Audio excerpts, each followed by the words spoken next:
In the early 1970s, the city of Rochester, New York, felt like a safe haven. It was a hard-working blue-collar town, with quiet neighborhoods where kids still walked to school by themselves. Life felt predictable, safe. But that sense of security was about to be shattered forever. Between 1971 and 1973, 3 young girls were brutally murdered. And a chilling pattern connecting their deaths would turn into one of America's most haunting, unsolved mysteries. This is the true story of the Alphabet murders. It all began on November 16, 1971. 10-year-old Carmen Colón was running an errand for her mother. A simple walk to the pharmacy, but she never made it. After she failed to return home, a frantic search began. Hours later, her small body was discovered by 2 teenage boys on the side of Interstate 490. She had been sexually assaulted and strangled. The sheer brutality of the crime sent a shockwave through the city of Rochester. But as investigators began to process the tragedy, one detail stood out, though it seemed insignificant at the time: her name, Carmen Colón. Both her first and last names started with the letter C. At that moment, it was just a strange, sad footnote to a horrific crime. No one could have predicted it was the start of a terrifying pattern. For nearly 2 years, the memory of Carmen's murder lingered, but life in Rochester slowly returned to a semblance of normal. Then, on October 2, 1973, it happened again. 11-year-old Wanda Walkowicz was on her way home from the grocery store, just a few blocks from her house, when she vanished. A massive search was launched immediately.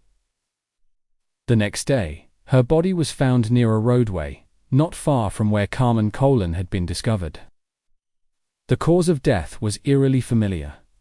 She had been sexually assaulted and strangled. As investigators pieced together the details, the chilling coincidence from 2 years earlier returned with a vengeance. Her name was Wanda Walkowicz. Her initials were WW2 girls, both abducted, assaulted, and strangled. Both found near major roadways. And both with matching initials. The pattern was now impossible to ignore. A serial killer was on the loose. The city had barely begun to process the horror of Wanda's murder when the killer struck again. On November 16, 1973, exactly 2 years to the day after Carmen Colón's murder, 12-year-old Michelle Maenza disappeared. She had last been seen leaving a shopping plaza. The community held its breath, praying she would be found alive. 2 days later, their worst fears were confirmed. Her body was discovered in a field, once again near a major roadway. The method was identical: sexual assault and strangulation. And her name was Michelle Maenza. 3 girls, 3 murders, all with matching initials.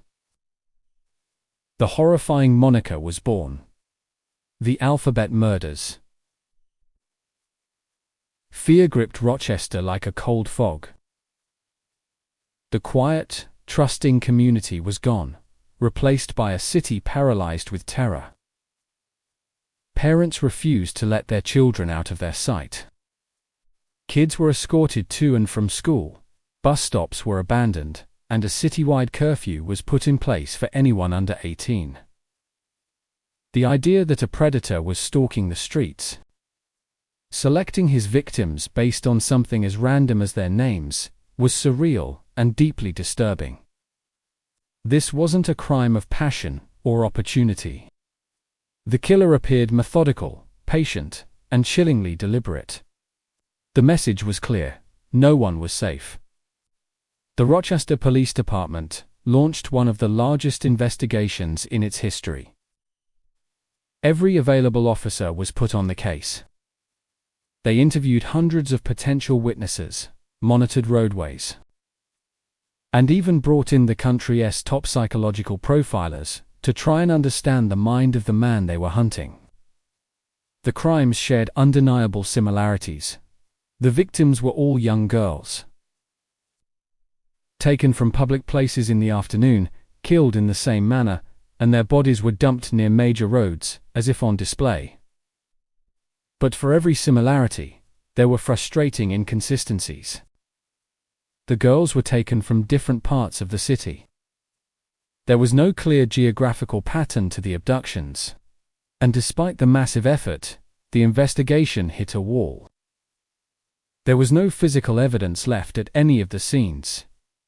No fingerprints, no usable DNA, given the technology of the time. No one had seen anything. The alphabet killer was like a ghost. The case that had ignited so much fear across the state went cold, leaving a terrified city with no answers and no justice. Years turned into decades, but investigators never gave up.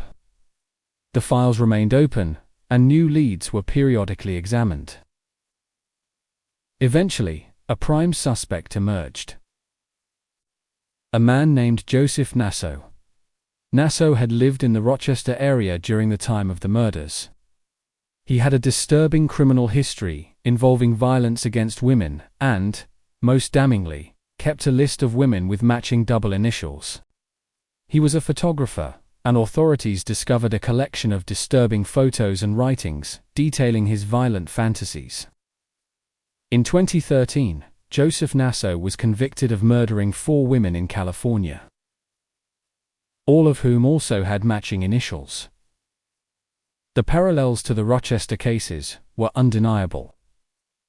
He became the #1 suspect in the alphabet murders. But despite the strong circumstantial links, there was never enough concrete evidence to charge him. He has never confessed, and forensic tests have failed to definitively connect him to the New York crimes. The link remains a powerful suspicion, but nothing more. To this day, the alphabet murders remain officially unsolved. A cloud of unanswered questions still hangs over the case. Was the killer truly selecting victims based on their initials, or was this the most macabre coincidence in criminal history? Was Joseph Naso the man responsible? Or was there another killer who simply faded away? And perhaps the most troubling question of all, could the murderer still be out there, unknown, having gotten away with it all? The legacy of the alphabet murders left a permanent scar on the city of Rochester. It fundamentally changed the community. It was the end of an era of innocence, altering how children traveled, how parents trusted their neighbors, and how law enforcement approached the terrifying new phenomenon of serial crime. But most of all, the case left behind the stolen lives of 3 young girls, cut short, without a chance to grow up, their families left to grieve without justice. Carmen Colón, Wanda Walkowicz, Michelle Maenza. Their names, once a source of unimaginable terror, are now symbols of a chilling mystery that refuses to fade into history. The alphabet murders serve as a stark reminder that sometimes, patterns emerge from the darkness, but answers do not. And until the full truth is finally uncovered, the letters C, W, and M remain part of an unfinished story. A haunting echo from a time when a city learned the true meaning of fear. Thanks for watching. If you found this story compelling, please like this video and subscribe for more deep dives into history's most fascinating mysteries.